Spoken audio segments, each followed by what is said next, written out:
नमस्कार, आदाब। मैं Syed तकवी, urate news alert network 14 में आपका स्वागत है। सभी दर्शकों को दिल से धन्यवाद, आभार, शुक्रिया कि आपकी मोहब्बतों से आज इस चैनल ने 1000 सब्सक्राइबर की जो बंदिश थी उसको पार कर लिया है। इसका मैं सभी दर्शकों को तहे दिल से शुक्रिया अदा करता हूँ। और आज 6 दिसंबर, कुछ इतिहास की बातें कर ली जाएं, क्योंकि इतिहास को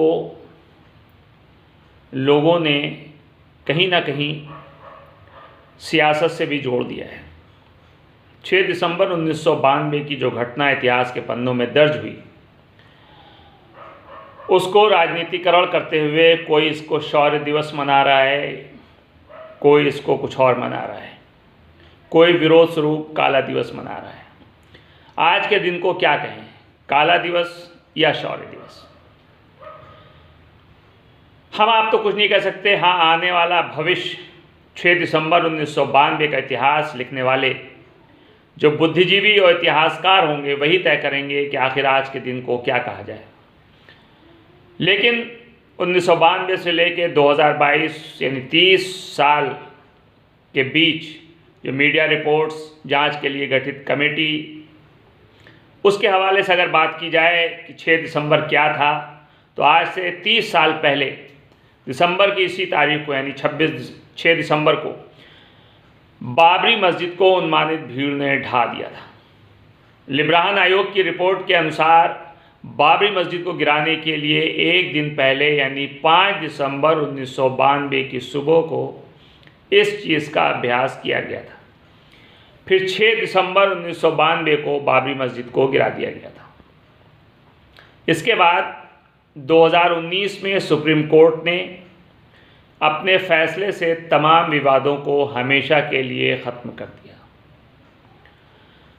फैसला क्या था, कैसा था, किसके हिसाब से था, किसके अनुकूल था, किसके अनुकूल नहीं था, इस पे अब चर्चा करने की मेरे ख्याल से कोई ज़रूरत नहीं है।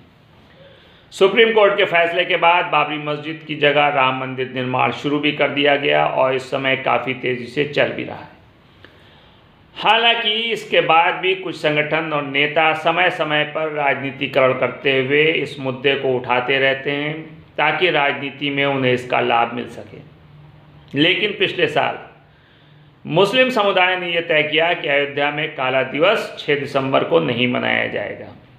अयोध्या के मुस्लिमों ने कहा था कि वो हिंदू समुदाय के साथ भाईचारे का माहौल बनाना चाहते हैं और उसी माहौल में रहना चाहते हैं, लिहाजा इस तरह का कोई कार्यक्रम नहीं मनाया जाएगा। लेकिन इस बार बाबरी मस्जिद एक्शन कमेटी एक्शन में नज़र आ रही है या नज़र आ रही थी। लेकिन बहरहाल शासन प्रशासन किसी भी अप्रिय घटना से निपटने के लिए मुस्तैद था और सुकून अमन के साथ ये दिन निकल गया। जहां किसी ने कुछ गड़बड़ करने की कोशिश की, उसको कानून के हिसाब से गिरफ्तार भी किया गया, पकड़ा भी गया। लिब्राहन आयोग की रिपोर्ट में क्या कहा गया था? बाबरी मस्जिद को गिराने की तैयारी पहले से की जा रही थी। इसकी पुष्टि 2009 में गठित हुई लिब्राहन आयोग की रिपोर्ट के अनुसार है। रिपोर्ट यही कहती है, रिपोर्ट के मुताबिक 5 दिसंबर 1992 की सुबह को इसके लिए अभ्यास किया गया था। अभ्यास से जुड़ी हुई तस्वीरें आयोग के सामने पेश की गई थी और एक दिन पहले की गहमा गहमी के बाद 6 दिसंबर 1992 की सुबह भीड़ जब नारे लगाते हुए आगे बढ़ी, जिसमें जय श्री राम, रामलला हम आएंगे, मंदिर वहीं बनाएंगे और एक धक्का और दो जैसे नारे गूंज रहे थे। आयोग कहता है कि बाबरी मस्जिद से करीब 200 मीटर की दूरी पर बने स्टेज पर कई नेता साधु संत बैठे हुए थे। इस मंच पर लाल कृष्ण आडवाणी, मुरली मनोहर जोशी, उमा भारती, कलराज मिश्र, रामचंद्र परमहंस और अशोक सिंघल भी मौजूद थे। फिर 6 दिसंबर को क्या हुआ? अचानक दोपहर में माहौल बदलता चला गया। फैज़ाबाद के ज़िला मजिस्ट्रेट और पुलिस अधीक्षक की मौजूदगी में जहां पे सुबह 9 बजे पूजा पाठ चल रहा था, लोग भजन कीर्तन कर रहे थे। दोपहर 12 बजे के आसपास दोनों ने बाबरी मस्जिद, राम जन्मभूमि के उस परिसर का दौरा भी किया, लेकिन दोनों ही शायद इस चीज़ को भांपने में, अंदाज़ा लगाने में नाकाम रहे कि इस ज़मीन पर कुछ देर के बाद क्या होने वाला है। और ऐसा कुछ होने वाला है जिसे शायद आने वाले दशकों तक सभी याद रखेंगे। उनके दौरे के कुछ ही देर के बाद वहाँ का माहौल पूरी तरीके से बदल गया। विश्व हिंदू परिषद के नेता अशोक सिंघल ने माइक से कहा कि हमारी सभा में कुछ अराजक तत्व घुस आए हैं। ये भी कहा जाता है कि विश्व हिंदू परिषद की तैयारी मंदिर परिसर में सिर्फ साफ सफाई और पूजा पाठ की थी, लेकिन शायद कार सेवक इससे सहमत नहीं थे। संघ के कार्यकर्ताओं के बीच में छीना झपटी भी देखी गई और इतिहास पिछले 30 साल का ये कहता है कि देखते ही देखते अचानक कार सेवकों के भीड़ नारे लगाते हुए विवादित स्थल में घुस गई।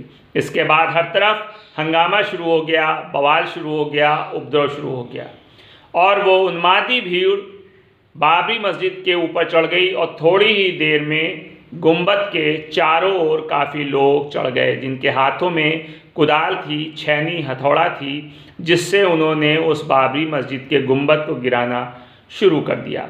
इसी दौरान भीड़ कुदाल फावड़े के साथ उस बाबरी मस्जिद की ओर बढ़ती जा रही थी। इतिहास के पन्नों में ये भी दर्ज है कि उन्हें रोकने की कोशिश की गई। बताया जाता है कि इस दौरान संघ के कार्यकर्ताओं के साथ उस भीड़ की छीना झपटी भी हुई, लेकिन वो उन्हें रोक नहीं पाया और कुछ ही देर में देखते देखते तारीख में वो घटना घटित हो गई जो हमेशा सबको कहीं ना कहीं सोचने को मजबूर करती रहेगी, यानी बाबरी मस्जिद को उठा दिया गया। उत्तर प्रदेश के उस वक्त के मुख्यमंत्री रहे स्वर्गीय कल्याण सिंह ने उसी शाम पद से इस्तीफा दे दिया। उन्होंने लिखा था सिर्फ एक लाइन का इस्तीफा, क्योंकि जब 2 बजे के बाद मस्जिद का पहला गुंबद गिरा, मीडिया रिपोर्ट्स के मुताबिक पहले गुंबद के नीचे कुछ लोग दब भी गए। शाम 5 बजे तक भीड़ ने सभी गुंबद गिरा दिया। इस दौरान अर्धसैनिक बलों ने जब कार सेवकों को रोकने की कोशिश की तो भीड़ ने उन पर ही पत्थर बरसाने शुरू कर दिए।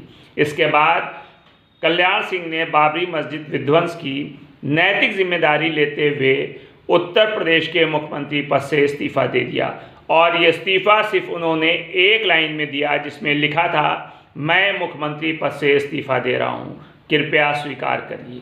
इसके बाद जिस तरीके से इस इस्तीफे की लाइन में सारी चीज़ें छुपी हुई थीं, उसी के बाद देश भर में हिंसा का अंधेरा छा गया, जिसमें सारी चीज़ें लुप्त हो गईं। लेकिन आने वाले वक्त में ये घटना दशकों तक याद की जाएगी।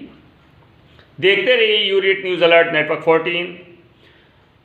जाने से पहले एक बार फिर सभी दर्शकों को दिल से आभार, धन्यवाद, शुक्रिया, थैंक यू। चैनल को इसी तरीके से प्यार देते रहिए। मिलते हैं नेक्स्ट एपिसोड में, तब तक के लिए नमस्कार।